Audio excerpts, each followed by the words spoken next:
South Africa New Zealand দুটো দলই তো এবার বিশ্বকাপে গ্রুপ অফ ডেথে, কিন্তু নিজেদের প্রথম দুইটা ম্যাচেই তারা জিতেছে।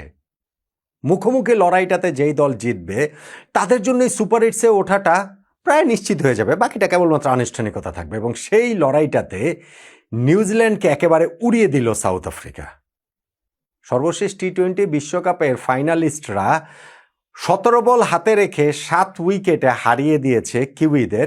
এটা আসলে 17 বল না হয়ে 27 বল হাতে রেখে হতে পারতো, 37 বল, 47 বল হাতে রেখে হলেও অবাক হওয়ার কিছু থাকতো না। অর্থাৎ এতটাই আধিপত্য দেখানো জয় প্রোটিয়াদের। এই যে ম্যাচটা যেখানে নিউজিল্যান্ড 175 রান করা সত্ত্বেও অত সহজে চেস ডাউন করে ফেললো দক্ষিণ আফ্রিকা, সেইখানটাতে টার্নিং পয়েন্ট কোনটা ওই আলোচনাটাই তো করব। টার্নিং পয়েন্টের একটা আমার কাছে মনে হয় দাবিদার টস। সাউথ আফ্রিকা টস জিতেছে, নিউজিল্যান্ডকে আগে ব্যাটিংয়ে পাঠিয়েছে এবং পরে ব্যাটিং করাটা তুলনামূলক যে সহজ এই উইকেটে, সেই অ্যাডভান্টেজটা তারা পেয়েছে। কিন্তু আসলে অত সিগনিফিকেন্ট রোলটা কি টস প্লে করেছে? আমার কাছে মনে হয় না। সেই কারণে এটা আলোচনার মধ্যে থাকলেও এই টসটাকে আমি টার্নিং পয়েন্ট হিসেবে দেখছি না। এখন 175 রান নিউজিল্যান্ড তুলেছে, সেই রানটা এত সহজে তারা কিভাবে তাড়া করে ফেললো দক্ষিণ আফ্রিকা? ভাই, তারা করবে না। 6 ওভারের মধ্যেই তো 1 উইকেটে 83 রান তুলে ফেলেছিল। ফলে যে দলটা 6 ওভারে 83 রান তুলে ফেলে 175 চেস করতে তারা 18 নম্বর ওভার পর্যন্ত গিয়েছে, তাদের তত দূর নিতে পেরেছে নিউজিল্যান্ড। এইটাই তো বেশি।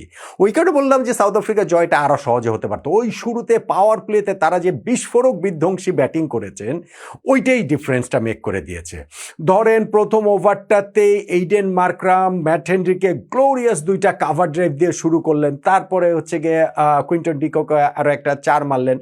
নেক্সট ওভারটাতে এইবার লকি ফার্গুসনকে স্বাগত জানালেন এইডেন মার্করাম ছক্কাতে, তারপরে 4-এ আরও একটা 4 ওইখানে কুইন্টন ডিকক মেরেছেন।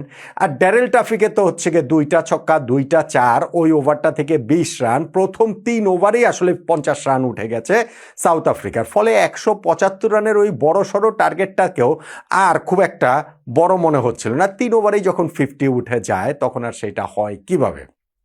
হ্যাঁ, ওইখানটাতে কুইন্টন ডিকক আউট হয়েছেন পাওয়ার প্লের মধ্যে, কিন্তু রায়ান রিকলটন যখন জয়েন করেছেন ওই একই রকম ফ্লোতে ব্যাটিং করে গিয়েছেন, একইভাবে এইডেন মার্করামকে সাপোর্ট দিয়ে গিয়েছেন, যেই কারণে পাওয়ার প্লেতেই তাদের 83 রান উঠে যায়।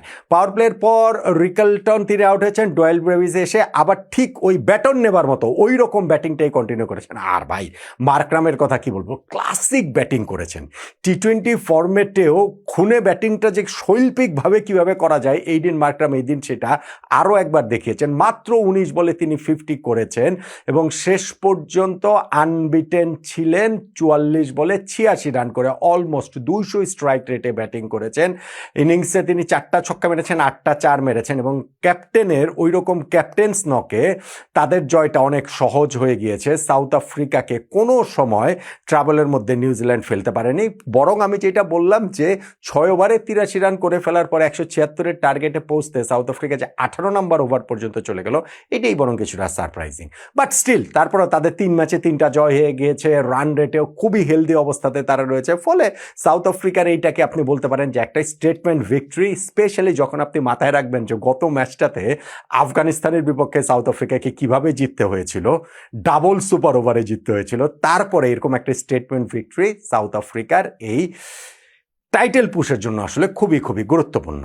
অন দ্য আদার হ্যান্ড নিউজিল্যান্ডের কথা বলতে পারি যে তারা ব্যাটিংয়ে রানটা কিছুটা কম করে ফেলেছিল এবং 175 রানের যে তারা করেছিল সেটা খুব সহজে 200+ হতেই পারতো ভাই। 13 ওভার শেষে 4 উইকেটে 131 রানে তারা পৌঁছে গিয়েছিল এবং সেইখান থেকে 200 হবে না কেন? হয়নি, কেননা ড্যারেল মিচেল এবং মার্ক চ্যাপম্যানের যে একটা পার্টনারশিপ হয়েছিল, পার্টনারশিপটা হয়েছিল খুব গুরুত্বপূর্ণ সময়। যেমন ধরেন নিউজিল্যান্ড তাদের ব্যাটিং ইনিংসের শুরুটা মানে অ্যাটাকিং ক্রিকেটে শুরু করেছিল। ফিন অ্যালেন এবং টিম সেইফার্ড এই দুজনের উইকেটই তুলে নিয়েছেন ওইখানটাতে হচ্ছে গিয়ে জনসন এবং মার্কো ইয়েনসেন আর কি, এবং হচ্ছে গিয়ে রাচিন রবীন্দ্রর উইকেটে। পাওয়ার প্লেতে যে 3টা উইকেট নিউজিল্যান্ডে গিয়েছে 3টাই আসলে মার্কো ইয়েনসেন তুলে নিয়েছেন।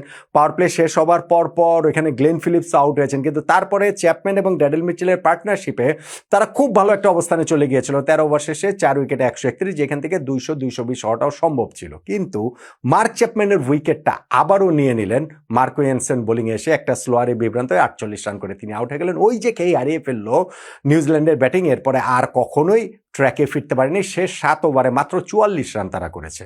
ফলে ওই জায়গাটাতে স্কোরটা 200 না হয়ে 175 হয়েছে। অবশ্য 200 হলেও যে খুব একটা পার্থক্য হতো সাউথ আফ্রিকার ব্যাটিং দেখে তো সেটা মনে হয়নি, বিশেষ করে তাদের পাওয়ার প্লের ব্যাটিং দেখে তো সেটা মনে হয়নি। ফলে সাউথ আফ্রিকার এই যে 17 বল হাতে রেখে 7 উইকেটে নিউজিল্যান্ডকে হারালো, সেইখানকার টার্নিং পয়েন্টে আমি টস ছাপিয়ে আমি নিজেদের বোলিং পাওয়ার প্লেতে মার্কো জেনসেনের 3টা উইকেট ছাপিয়ে, ইনফ্যাক্ট ওই গুরুত্বপূর্ণ ব্রেক থ্রুটা যে দিয়েছেন মার্ক চ্যাপম্যানের উইকেটটা তুলে নিয়ে 14 নম্বর ওভারে, এই সব কিছু ছাপিয়ে সাউথ আফ্রিকার ব্যাটিং পাওয়ার প্লেটাই, ওই যে প্রথম 6 ওভারে তারা যেই কাউন্টার অ্যাটাকটা করেছে, 6 ওভারে যে 1 উইকেটে 83 রান তুলে ফেলেছে, স্পেশালি ওই জায়গাটাতে এইডেন মার্ক্রামের ব্যাটিং, ওইটাই আসলে আমার কাছে এই ম্যাচে সাউথ আফ্রিকার জয়ের টার্নিং পয়েন্ট। আপনি কি একমত হবেন আমার সঙ্গে, বলুন তো?